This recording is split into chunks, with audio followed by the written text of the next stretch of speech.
This is Pam Electric Ghost, and we're live on the air with Rachel Lavin from RachelLavinWellness.com. How you doing today? I'm doing great, thanks. How are you? I'm doing great. It's been busy. We're doing a lot of podcasts lately. We had one previously. We have another one later tonight. So we are a live podcaster. So it kind of goes into each other. But it's great to be talking to people around the world and to let people know we have your website up, which is a URL, Rachel Lavin wellness.com. That'll be fully clickable when we're published. And we also let people know that we are a featured podcast on Newsly. If people use that coupon code GHOST, they can check that out for free for 1 month and check that out. But I wanted to get into talk about like your background is you're a published author of the Doughnut Diaries. You're a professional speaker and body love educator and a certified personal trainer and certified health coach. So maybe you want to give people a little bit of more background so they can the audience gets to know you a little more. Of course. Well, thank you again for having me. I appreciate it. I have been a fitness professional for over 20 years. And in 2020, I wrote my book. And I would say that my business and the way I see the fitness industry has shifted in the past 10 years. And when I decided to write my book, I really was hoping to inspire people to have a better relationship with themselves. And so now that's the kind of work I do. Even though I have all the certifications you just listed, I really feel like working with people to get to know themselves again and trust their bodies again is really the message I'm doing my best to convey.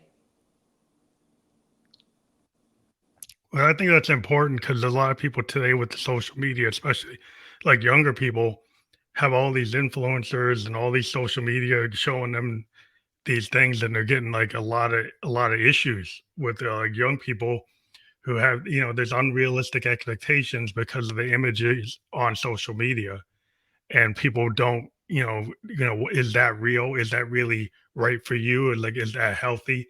What's going on? And people are being influenced, and just because something gets a million views doesn't mean that that's actually right for you. I couldn't have said it better myself. So, like, when you started to write the book, it was it for that kind of educational purpose to get to people to get them to understand like the idea of body love? I mean, yes, but what I chose to do is by sharing my own story with my own struggles and my own way of finding my power again is hoping to get the message out that you're not alone. And exactly what you just said, we are all individuals and we are all here to live our best life and be happy, but that is not going to look the same for every single person. So I wanted to make sure that people understand my book is not a workout, my book is not a meal plan or any kind of diet. It's literally me sharing my story with my readers. So, as a storyteller, like, well, I think a lot of times education, people have gotten into so many things that are based on the STEP program, right? Or based on like basically some kind of routine, rather Mhm. than the whole of human history has been the storyteller. Like, you tell a story so you get empathy, you get understanding, and it's not just a shortcut flow chart, easy access thing. And people are so into trying to get immediate results. They want to think everything distilled to the cliff note. Mhm. Like, well, sometimes you actually need to read the novel. Sometimes you need to read the short story, and there's no getting around the cliff note. You actually have to experience like what somebody is telling you, because you could learn from that more than just the kind of shortcut. Well, give it to me in 24 steps, or just tell me the synopsis. Or maybe you need to actually read the story or hear the story. Yeah, well, luckily my book is really short and sweet and to the point. But like, so who is it for? Initially, when I started writing it, I had women in mind. But the longer that I'm in this space, I realize that it's not only women, it's men too. But really, it's our younger generations that need to hear that you're not alone, and B, I hope that I can save you 30 years of crash dieting and restrictive dieting and having a poor relationship with your body, because it really starts from the inside out. It has nothing to do with your outside surroundings or influences. It really is how you see your own person and So, who you are. yeah, because a lot of times people have a bad image of themselves. If the idea that, I'm into poetry, but there's the concept of the looking glass that the Mhm. Victorian poets used to use a lot of times to kind of represent your identity. Mhm. And a lot of people have a hard time looking at that looking glass. They don't accept who they are. So does it really start with that self love, overcoming that, because some people, they can, I was talking to a guy one time. He had six pack abs, totally body built up, and he still did not see that in the looking glass. He saw something else. He didn't even see what he was at that moment, and people could see him, and he didn't see himself. I feel like that's a very true statement for a lot of people. I mean, I have that same experience. When I turned 40 years old, I was at the smallest I've ever been in my entire life. I was a size 0 and I was miserable and I was unhappy and I still didn't know who I was. And that's where the real shift happened for me, is having this body that I had strived for my whole life and then still not feeling comfortable in it. So Mhm. I realized there was a disconnect there. Excuse me. And which charted this journey that I've been on now for 11 years. Yeah, like, how does that disconnect happen? I mean, maybe you can talk about how it happened for you as an example, like in your book, like, and how you resolved the disconnect. I think that when, having this big birthday, turning 40, realizing I had gotten the body that I've always wanted and still feeling that emptiness, I realized that I had to go back and I had to clean up my past and I had to figure out why I felt this way about myself. I mean, I should be, having the best years of my life, and all I wanted to do is crawl in a hole. And so I chose to listen to that voice that was in my head and say, it's time to do the work. It's time to really do the work and heal from all these thoughts that you've had about yourself your whole life and all the things that you don't think you are when you really are.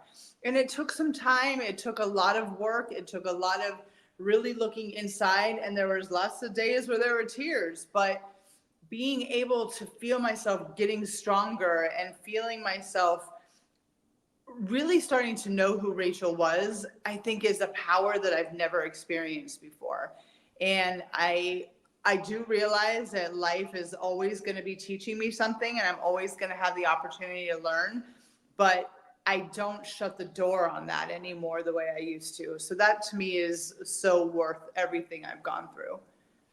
Yeah, it's interesting. I find that creative people like to, look at that looking glass, and when you're a creative, whether you write a poem or you write, a book or you write music, it's in that kind of discovery of challenging things, where you're not just like keeping things at the surface. Like, you deal with people in conversation a lot of times as if it's just, you just surface level conversation, but you have to go past that and get to the kind of core, authentic, and vulnerabilities. I think the vulnerable part of people is like, that's what makes you, scared. What makes people fearful? What makes them stay in the box, to not question things or not understand, like, okay, well, my relationship with my body, my relationship with food, my relationship with other people, there's a lot of things that's holistic.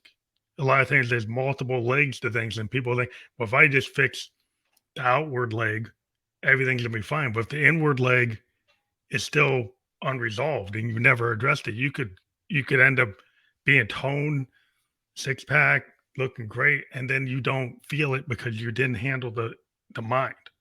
You didn't Mhm. handle the heart or the soul. If those things aren't in alignment, and they're harder to measure.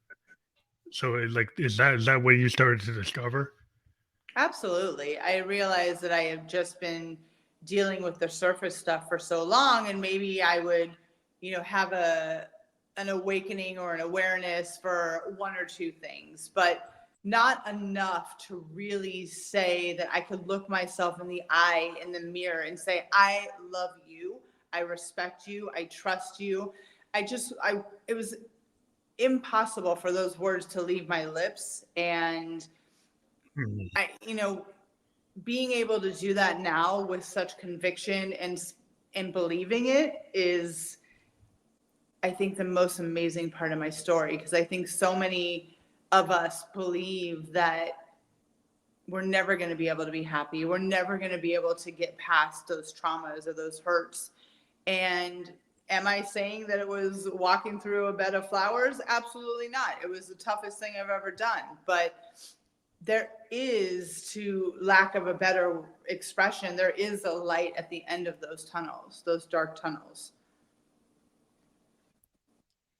Yeah, a lot of times you have to go through the journey, and it has like peaks and valleys. And everybody thinks you're going to get to the journey is going to like the ultimate goal, but it's actually those steps you take, or the miles you drive, or the things you have to overcome that make you stronger. If as an artist, we make tons of like you're not. It's like if you're in sports, right? You get all that muscle memory to get the 3-point shot.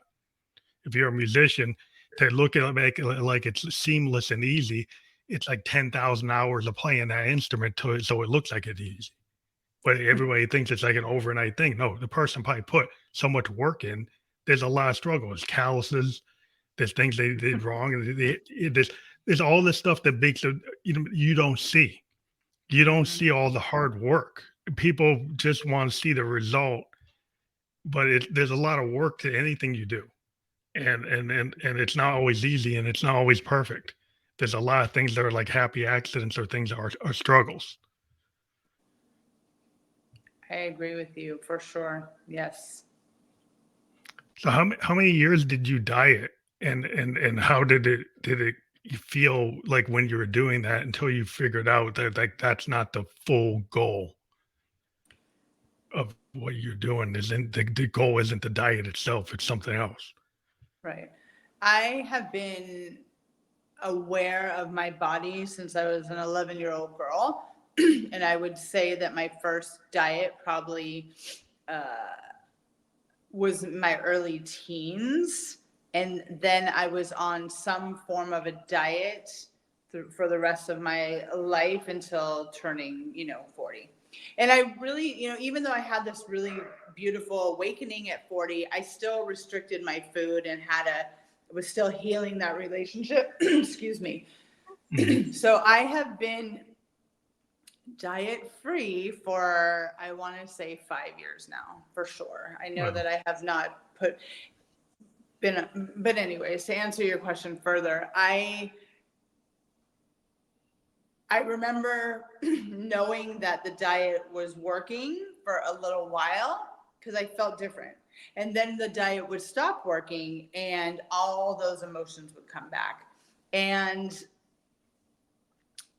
just always looking for the next diet, or retrying the same diet I did last year, or trying something completely which I thought was new. But now that I've done this long enough, I know that really every diet is the same. It's like restricting as many food groups as possible. It's just rebranded to a different name. And Mhm. I've done the supplements, I've done the drinks, I've done this, I've done that. And I feel really sad for this generation, because all the things that were not available to me are available to them. And although dieting is really the most dangerous thing that you can do to your body, over and over again, I don't think that many people understand the repercussions of repetitive dieting. So that is Mhm. part of my work too, is to kind of heal that relationship with food that people have, because dieting is really damaging your body on the inside. Because it really is about like a balance. And a lot of times what I've seen with diets, it seems to go throw people into different imbalances. So you go all protein, you go all veggie, you go all this, all that. A lot of times it seems to be very extreme. Just on the outside looking in, because I never really did them, but I've just seen that it's like, well, I've always tried to just stay. I'm a cancer survivor, and what I found is I needed kind of like organic food, less processed food, less chemicals in it, but just consistently, all the food groups, and just eat in moderation because I'm a type 2 diabetic as well, and so Mhm. my body kind of forced me into a zone being a cancer survivor, there's certain, if I want to survive, since I was 27, I had it and I got rid of it, and I'm 56. I mean, I've been able to bring it back. It hasn't come back. But the idea was like, hey, don't smoke, don't go to excess. It's kind of like a balance. What I found is, not everybody can be in balance because there's a lot of things that throw off balance. And so I think it's hard for people to find that sweet spot. But for me, it was like, well, cancer, diabetes, I have my body's telling me I have to be in this kind of zone, and I really don't have a lot of choices.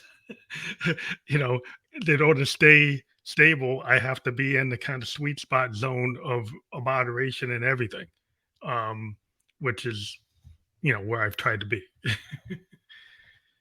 And I love that. And that's an amazing, and I'm so happy that you're still here. So that's beautiful. But I still even think that when people say, oh, moderation, or I have to only eat this way, it's still unfortunately a way of dieting. Now, obviously, you're a very, you have your circumstances, and I appreciate that you listen to your body. But believe it or not, people can twist those words even into dieting and only eating a Mhm. certain way.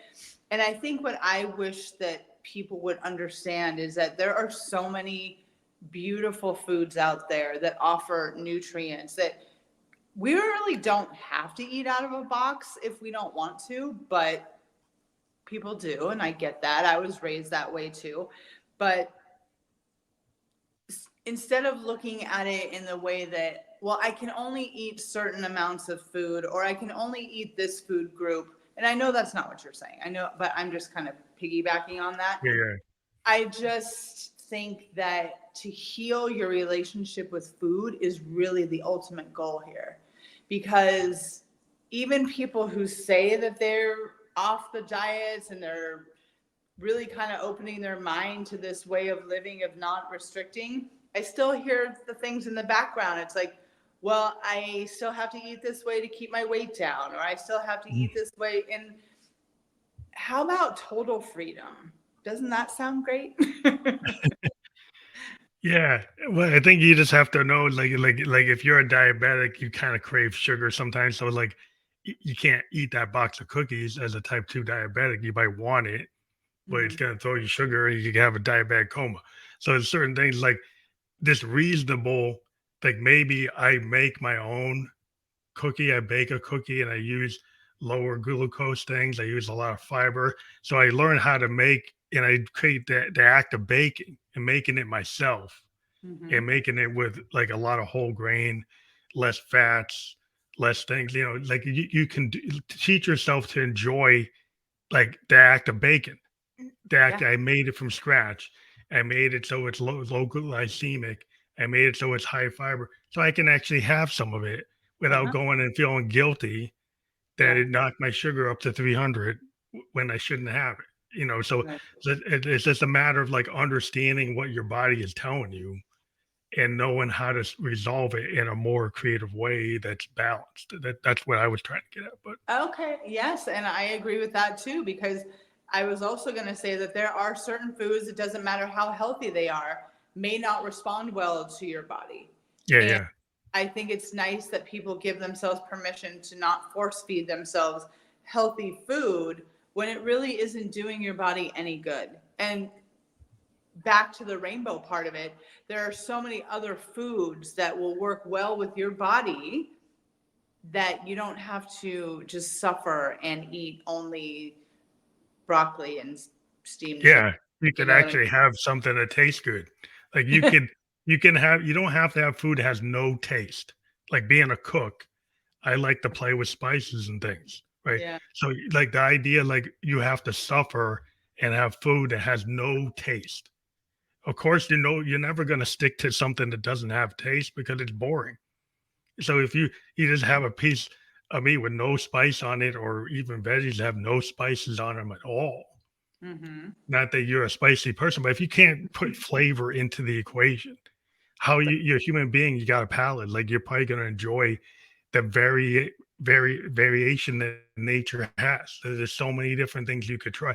And I lived in Japan, and I had the, you know, the benefit of having access to all these different foods in Tokyo when I was there for 2 years. Mm-hmm. And you know, a lot of the food there you can eat is very a lot of veggies, but they taste good. They Mm-hmm. don't, you know, like you grew up in as in America, sometimes you eat veggies you don't want to eat them because it doesn't taste good. Like maybe your mom didn't know how to prepare them.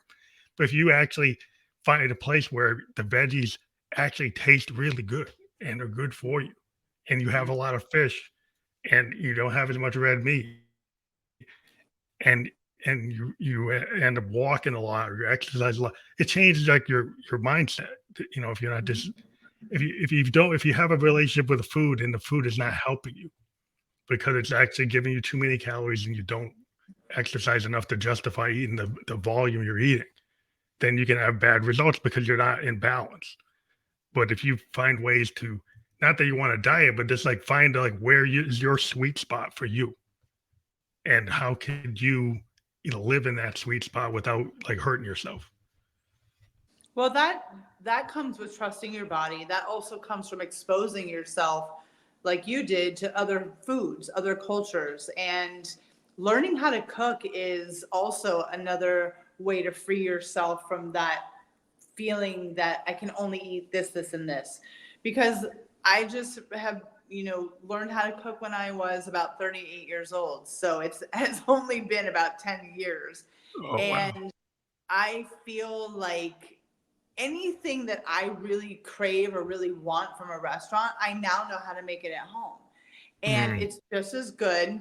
For me now, going to a restaurant is more like, you know what? I would love a night off from cooking. I would love a night off from being, at home. I'd love my boyfriend to take me out to dinner or a special occasion. For me, that's what a restaurant experience is now.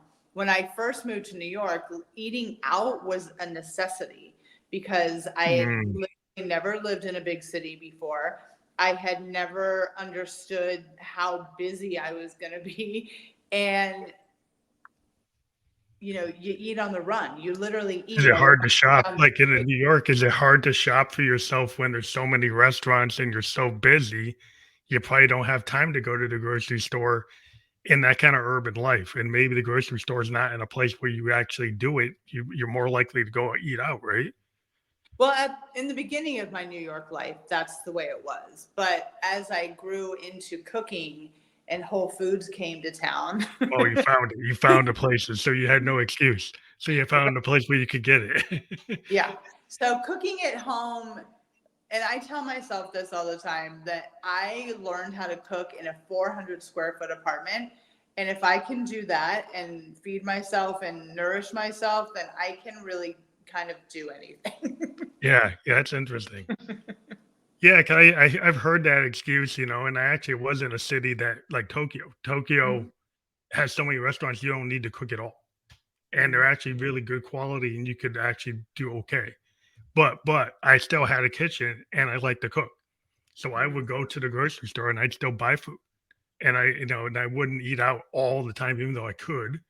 I Right. found a way to still cook just because I was still cancer survivor, and I felt like I needed to control my intake based on what my oncologist had told me and my radiologist had told me certain things I needed to do. And it was more like because of that that I was trying to make sure that I stayed, you know, in the zone for me. I think it's very important that you took that life lesson and really excelled and learned how to trust your body and take care of your body and listen to your body. If everyone, and they don't have to go through something like what you had to survive, if everyone can learn to do those things, the relationship between a person and their body and food would just exceed to a level that I don't think anyone, unless you go through something like this, have Yeah. has been able to experience. It really doesn't need, and I'm sure you agree with me, food, eating, preparing, whatever, it doesn't even need to be a thought anymore, right? I mean, you've done so much work to figure out what you need that it's literally like, okay, I'm making this for dinner, boom, boom, boom, eat. And then you Yeah, don't well, think it about it. just becomes a habit. Well, it's just Mm-hmm. like if I'm a musician and I practice, since I was 17, and I don't have to be forced into practice. I just do it because it's part of my routine of being a musician, and it's part of my routine as being a person is I like to cook. Mm-hmm. And it's not like a special occasion. It's something I like to do. It became part of who I am. And if it becomes like part of who you are, then it's not hard to repeat. So I think what happens is some people make it so it's so hard that it's not repeatable. If you go and try to take something on, you go from 0 to 100, then you can't be repeatable because you're not making it so it's incremental. I think over time, I did incremental steps that made it so it was like a habit, is a part of my day to day. So if that's how you do it, then you can do it for 10, 20, 30 years. You can keep on doing it. But if you make it so it's so dramatic, you'll never hit it. Oh, I think there's something to be said for baby steps. Absolutely. Yeah, it's hard. I mean, it's hard. People have to know themselves. Some people maybe can, they have to know where they are. Can they make the commitment to take the baby step? You have to take that first step. Well, usually life has a way of kind of pushing you into, you can either stay the same or you can change. And that's the beauty of being a human. You get to make that choice.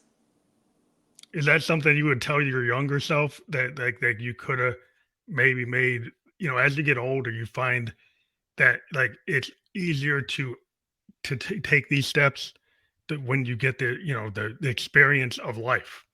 If you're when you're younger, it's like you kind of get pigeonholed into these limiting beliefs, and then you don't know how to get out of it until your wiser self finally realizes that you control it. You have the key to the door to walk out. Yeah. I mean, that is an interesting question. And I would love to tell my younger self that, everything that you're going to grow up thinking that you're not, you already are. So I would love to have told myself that. But at the same time, your environment is really what shapes you. They call it the formative years for a reason. And Mhm. I think it's a part of our journey. It's a part of our story. It's about how we figure out that the things that we've been doing for so long just don't work anymore. And I know that I went through that part of my life to be able to be here sitting talking to you now. But I don't know. I don't know how to really answer that question. I think we all have to go through our journey. Some people don't believe that, some people do. I don't know. Yeah, it's hard. I mean, I know that my younger self, I was very frightened of public speaking. So if anybody knew me at age 15, would be shocked to see me on the mic. Yeah. 'Cause they'd be shocked to see that I've done all these podcasts and I do music and I'm talking and I'm in front of people because was not who they knew. But is I had to I overcame something I really, it was this thing I had a crucible moment for me. I was like, why am I scared of that? And at some point I realized I really didn't have anything to fear and I got over it myself and I got out of my own way. And Yeah. sometimes a lot of times it's like it's not somebody standing in your way, it's like you get out of your own way. Mhm. And that's what I found is like it was actually I was stopping myself.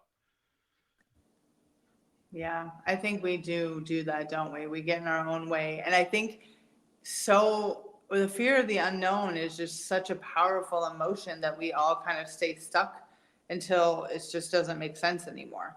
And I think that's what I would like to help people, walk by them, walk side by side with them and keep encouraging them to keep going, keep going. It's only going to be scary for another second, and then you're going to see something else so wonderful. It's like you have to have empathy for yourself. before you can have empathy for other people. Like if you don't have empathy for your own self, and you don't have like self love or body love, and you can't like stand being in your own skin, like how are you going to help anybody else until you actually can get past yourself? Like, and so that it seems like, oh well, you're like, how's that? But it's true. Like if you don't love yourself, how are you going to love anybody else? How are you Yeah. going to help anybody else? And so it's like once you write your book and you have this idea of body love and you express it, and then people see the commonality, because a lot of people don't understand. Like some people feel like I'm the only person that feels this, and then once you write a book and somebody finds the parallel in their life to your story, then they gives them permission to say, oh, I can feel this way. It's actually legitimate that I can feel this way. And now I can see somebody else that felt this way and they did this, and maybe I can do that. Or maybe I can give myself permission. Yes, I really do hope that that's was my biggest wish when people finish that last page of my book and they put it down. They're like, yes, I can do this.